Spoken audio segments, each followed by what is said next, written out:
Oi, oi, oi, pessoas! Aqui quem vos fala sou eu mesma, Isabelle Beloca. E aqui eu vou te ensinar a não ser massa de manobra.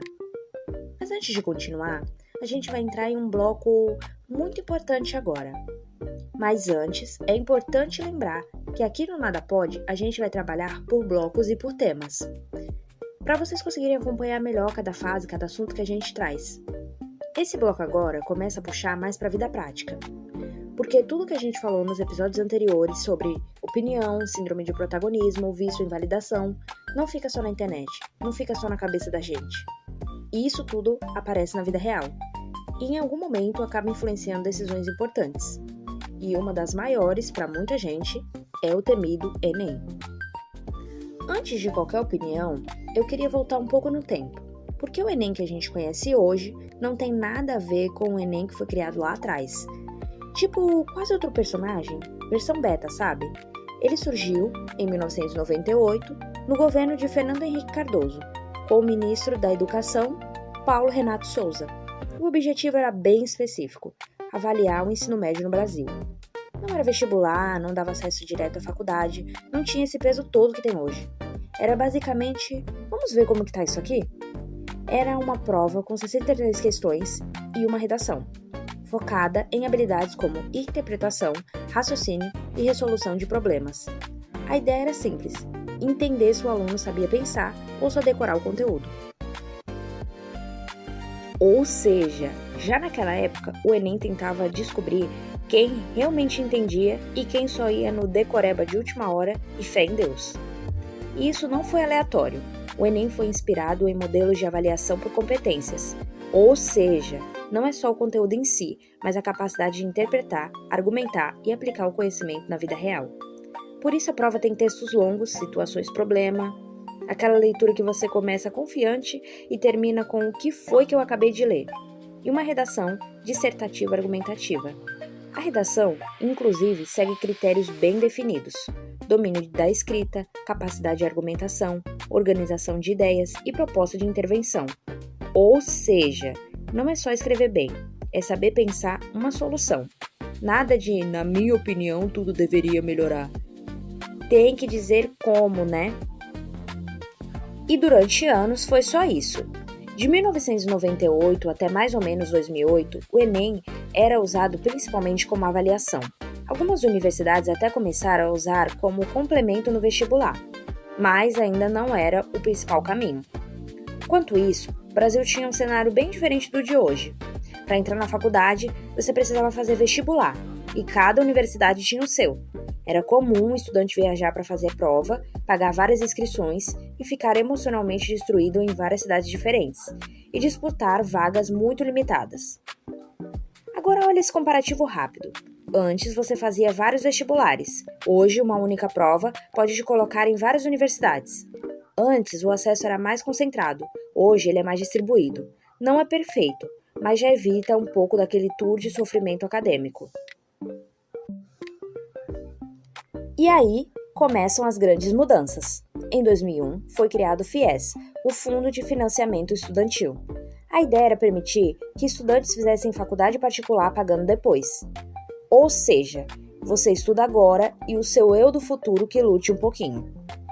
Em 2004 surgiu o ProUni, Programa Universidade para Todos, oferecendo bolsas integrais e parciais em faculdades privadas. E é aqui que o Enem começa a ganhar outro papel, vira critério de seleção. Mas a grande virada vem em 2009. O Enem é reformulado, passa a ter 180 questões, divididas em 4 áreas, mais a redação.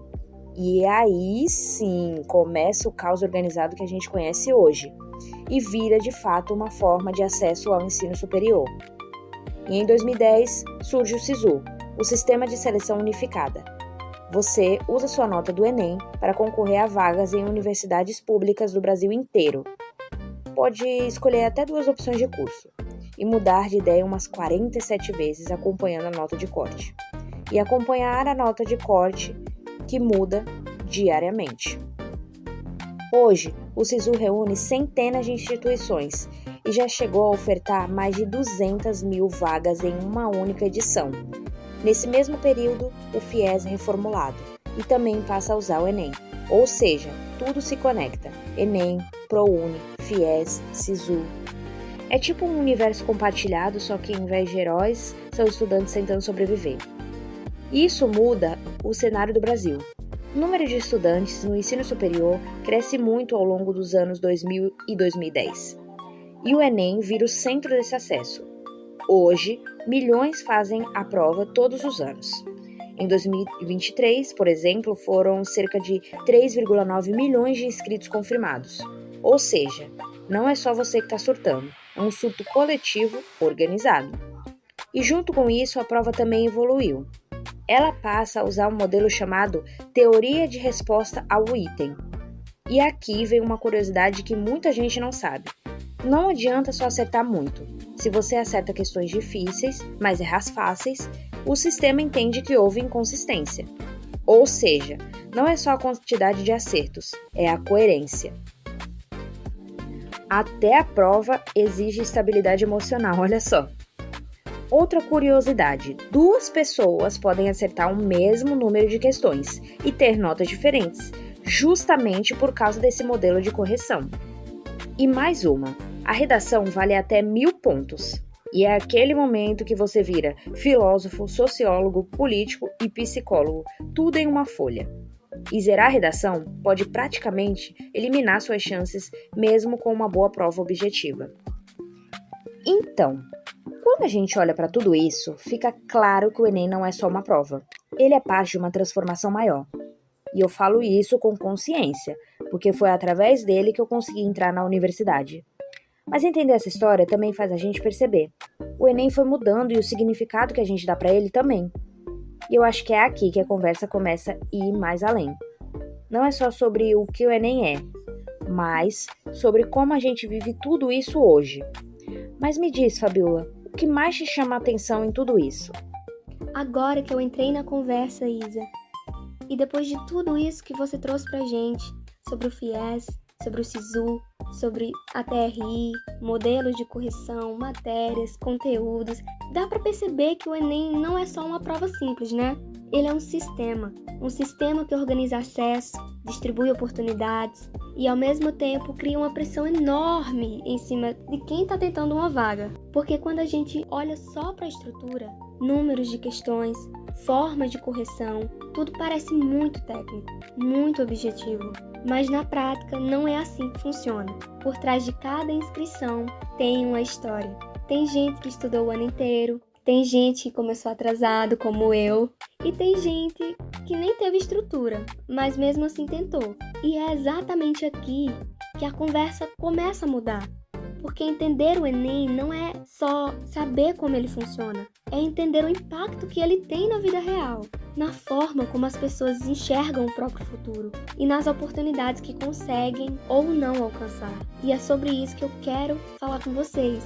A história do Enem e das universidades públicas no Brasil não é só sobre educação. É, na verdade, uma história de acesso, de disputa e principalmente de transformação social. Durante muito tempo, entrar em uma universidade pública era quase um privilégio geográfico e financeiro. Cada instituição tinha seu próprio vestibular, e isso obrigava o estudante a viajar, pagar várias inscrições, enfrentar diferentes provas e muitas vezes desistir no meio do caminho. No fim, quem conseguia chegar lá já vinha de uma realidade mais favorecida. A grande virada acontece quando o Enem começa a se tornar mais do que uma avaliação. Ele passa a ser uma porta de entrada, e isso muda completamente o jogo. Porque, olha só, em uma única prova, o estudante começa a disputar vagas em universidades públicas de todo o país. Mas mais do que facilitar o acesso, o Enem reorganiza o próprio sentido de universidade pública no Brasil. Ele amplia, interioriza, democratiza, ainda que com limites. De repente,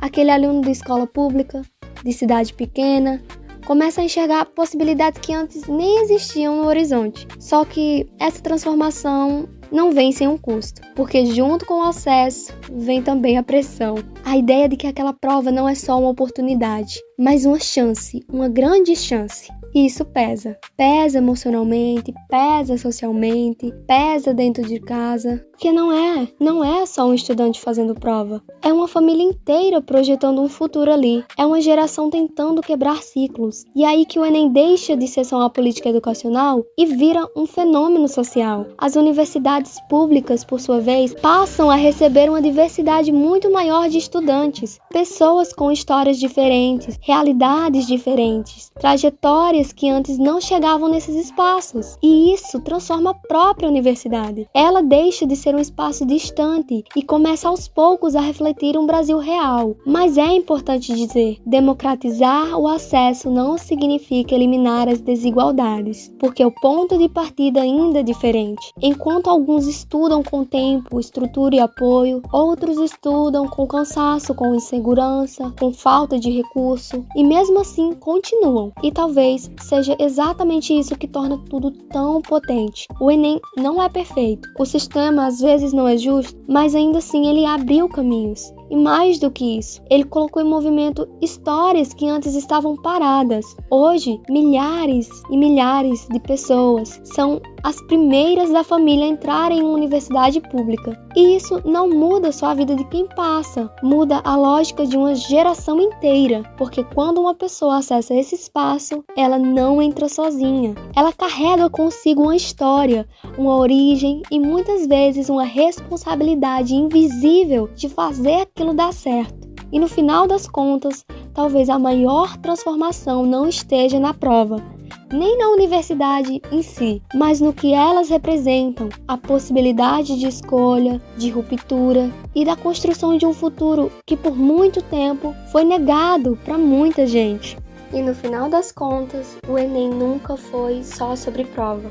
É sobre gente que insiste, que tenta, que erra e tenta de novo. Sobre histórias que começam muito antes do dia da prova, continuam muito depois do resultado. Porque passar ou não passar não é o fim de tudo, não é o fim de nada. É só uma parte do caminho. E talvez o mais importante de entender tudo isso é perceber que você pode ir além de um número, além de uma nota, além de um resultado, porque a vida não funciona como um gabarito. E no próximo episódio, a gente vai entrar dentro da universidade pública, entrar na UERN, na Universidade do Estado do Rio Grande do Norte, e entender o que realmente acontece depois da prova. E não é só isso, a gente vai trazer um convidado para viver isso com a gente na prática, porque entender o sistema é importante, mas entrar nele é o que muda tudo.